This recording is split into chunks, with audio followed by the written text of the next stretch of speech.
دو دفعہ ہیکل سلیمانی تعمیر ہوا اور 2 دفعہ برباد ہوا۔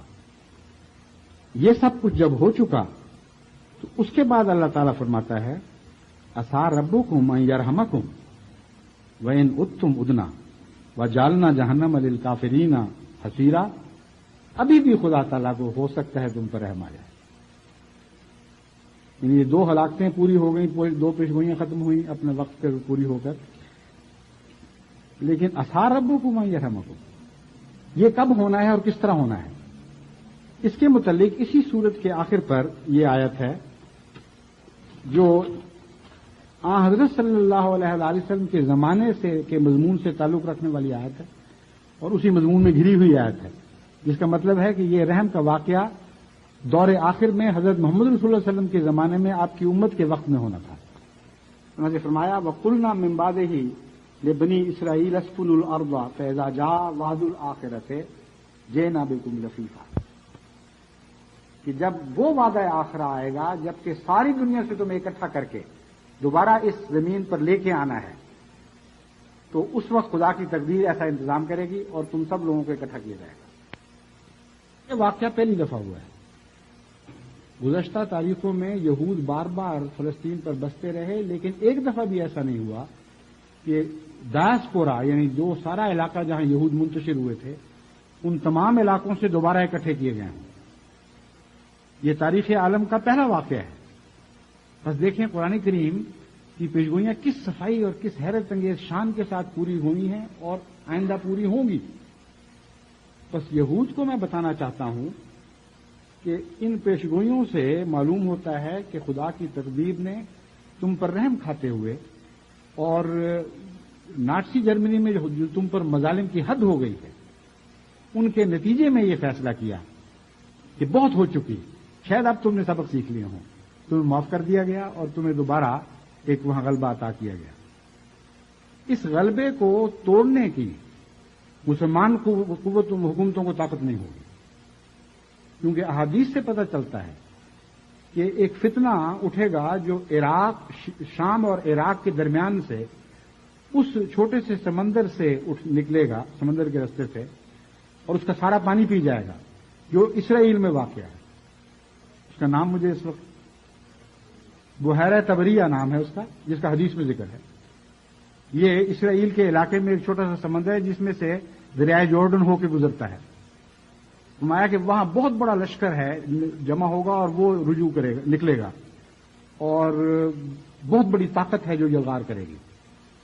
بس اگر اسرائیل نے پچھلی 2 تاریخی ہلاکتوں سے سبق حاصل نہ کیا، تلخ تجربوں سے سبق حاصل نہ کیا، تو تمام دنیا کے امن کو درہم برہم کرنے کے لیے اسرائیل سے فتنہ اٹھے گا، اور یہ مقدر ہے، اس کو دنیا کی کوئی طاقت بدل نہیں سکتی۔ پھر اللہ تعالیٰ فرماتا ہے کہ ہم اسے تباہ کریں گے اور ہم ایسا انتظام کریں گے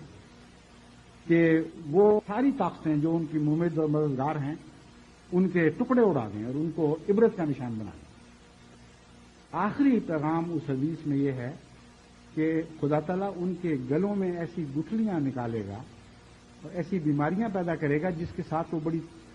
ہولناک طریق پر بڑے وسیع پیمانے پر ہلاک ہوں گے، اور یہ وہی بیماری ہے ایڈ جس کا میں نے ذکر کیا تھا۔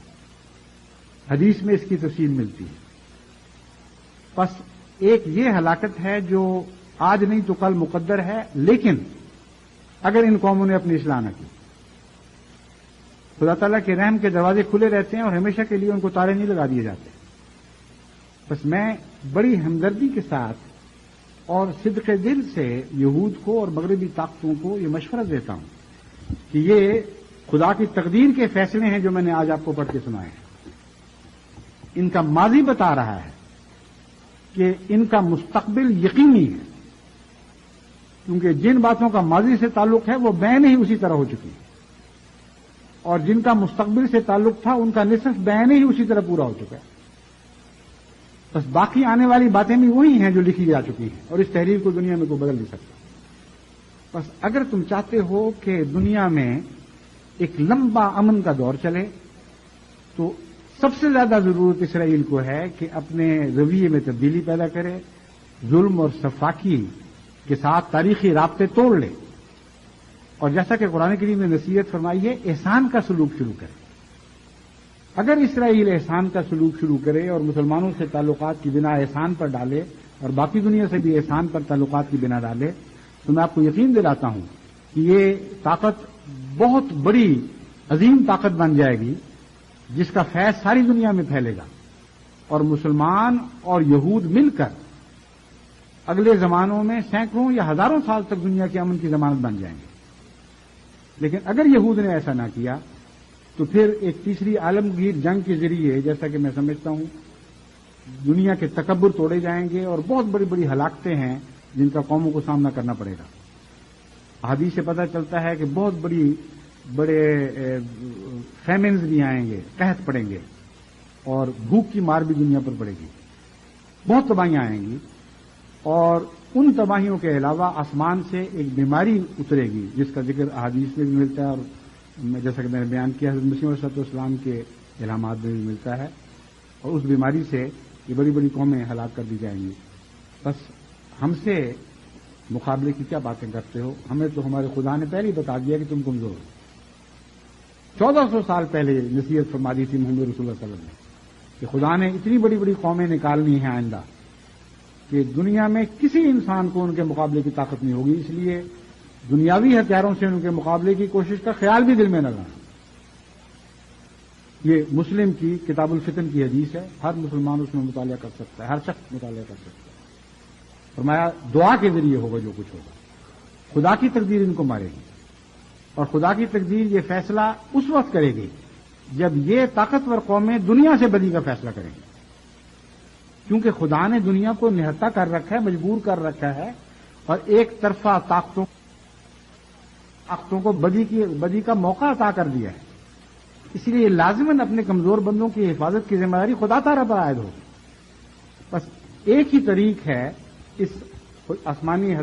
تائید کو حاصل کرنے کا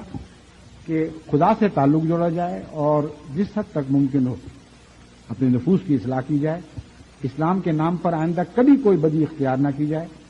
ٹیررزم کا تصور ہی مسلمانوں کے لوگوں سے نکل جانا چاہیے. شرارتیں کرنا اور دوسروں کو دکھ دے کر بعض مسائل کو زندہ رکھنا یہ جاہلانہ باتیں ہیں, ان کا اسلام سے کوئی تعلق نہیں ہے. خود امن میں آ جاؤ, خود اپنے تعلقات کو درست کر لو, غیر قوموں سے اپنے تعلقات کو درست کرو اور صبر کے ساتھ انتظار کرو, پھر دیکھو کہ کس طرح خدا کی تقدیر دنیا کی ہر دوسری قوم کی تقدیر پر غالب آ جائے.